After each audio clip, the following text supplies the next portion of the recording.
চলে এসেছি আবার একটি নতুন ভিডিও নিয়ে। তোমরা সবাই কেমন আছো? আমি ভীষণ ভালো আছি। আশা করছি তোমরাও সবাই ভীষণ ভালো আছো।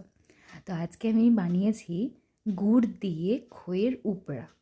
তো প্রথমেই আমি ওটার জন্য নিয়ে নিয়েছি কড়াইতে জল, আর তার সাথে আমি এটা কখনো জানি না কিভাবে বানায় বা কিছু, একটা আন্দাজ করেই আমার বানানো। তো আমি জলের মধ্যে একটু দালচিনি আর একটু এলাচ দিয়ে দিলাম, আর দিয়ে দিলাম হচ্ছে গুড়। এই গুড়টা হচ্ছে আমি শিলিগুড়ি থেকে নিয়ে এসেছিলাম। এটা কলকাতায় এরকমটা খুব একটা পাওয়া যায় না, আমি দেখিনি সচরাচর। তো এটা আমার বাড়ির থেকে আনা গুড়। তো এটা দিয়ে দিলাম, আর তার সাথে আমার কাছে ছিল কতগুলো বাতাসা, লাল বাতাসা। তো আমি ওটা দিয়ে গুড়টাকে দিয়ে ভালো মতন একটু জাল করে নেব।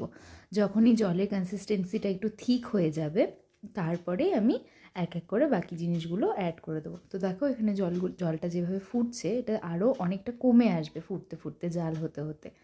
তারপরে এখন আমি দিয়ে দিলাম খইটা, কিন্তু এখানে একটা বড় মিস্টেক হয়ে গেছে, যেটা খইটাকে আমার বেছে নিতে হতো, কারণ এর মধ্যে অনেক ধান রয়ে গেছে, যেটা খাওয়ার সময় ভীষণ হার্মফুলও হতে পারে, কারণ খইয়ের মধ্যে থাকা ধান নাকি গলায় গিয়ে অনেকটা ইফেক্ট করে। এই কারণে যখনই বানাবে ধানটা বেছে নেবে, আর এইভাবে রেডি করে নেবে খইয়ের উপড়া। Thank you.